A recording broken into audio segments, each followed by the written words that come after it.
What a great throwback. Kung Fu Panda is the story of Po, a panda who doesn't quite fit the figure of what you would expect a great warrior to be, but by the end of it, you will believe a panda can kick ass. Po starts out the story as a fanboy, not that there's anything wrong with that, but he's a fan of Kung Fu and of the Furious 5. He works at a noodle shop with his dad, but aspires to try and be more. Master Oogway predicts that Tai Lung, a former star student of Master Shifu, will soon break out of prison and attack the valley to obtain the Dragon Scroll, something that provides the user, ideally, with ultimate power. It also just so happens to be the day that Master Oogway will pick the next Dragon Warrior. Po happens to arrive via a fireworks cart and is chosen, but remember, there are no accidents. The Furious 5 and Master Shifu are wary of Po. He shows zero athletic ability, but that's kind of the point. Po isn't what you expect a protagonist to be. He doesn't look like your conventional hero. It's when people underestimate him that he's at his best. Tai Lung escapes, and we get a great sequence that showcases why we should be scared of this guy. His ability to defeat all these tough rhinos, it only helps to build him up. He even tells the messenger to go and tell them I'm coming. Tai Lung doesn't want anyone to be surprised. He wants them to know he's coming, and that there's nothing that they can do to stop him. The Furious 5 go out on their own to try and stop Tai Lung, while Master Shifu finally sets out to train Po, and train him using some really creative sequences, I'll say that. Po isn't your conventional fighter, and that can be an advantage. Po's figure allows him to tank his enemy's attacks until he can get in close for a strike, a la Death Battle.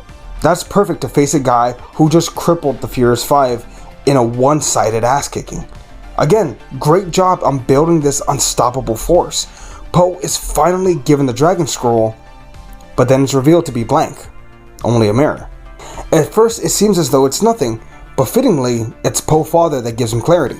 The secret ingredient is you.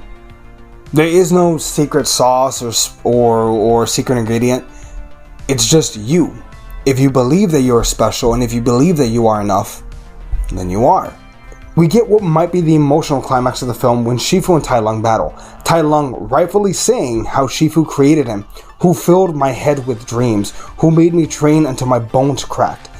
Tai Lung is the worst kind of villain because he has a point. Tai Lung damn near kills Shifu until Po appears. This is it, the title fight that we've all been waiting for.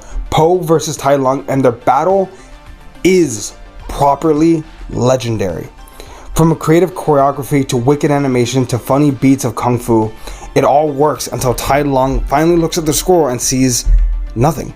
Po explains it to him, and this kind of feels like a moment where you hope for resolution, but Tai Lung just lashes out, and Po is able to beat him with some very unorthodox kung fu.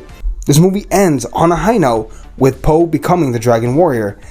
And man, this movie just hits differently when you get older. It's entertaining enough for kids, but the action and comedy are still great for adults.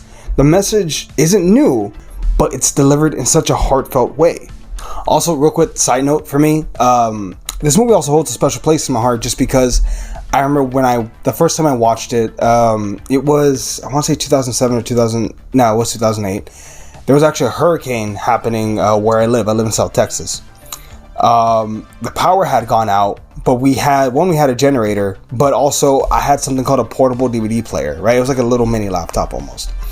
I had the DVD for Kung Fu Panda, and I popped it in and I watched it with my sister Emily while it's like raining sideways outside, and we're eating like cold crackers, but it's just a nice memory to me. I don't know, just a personal moment, I guess.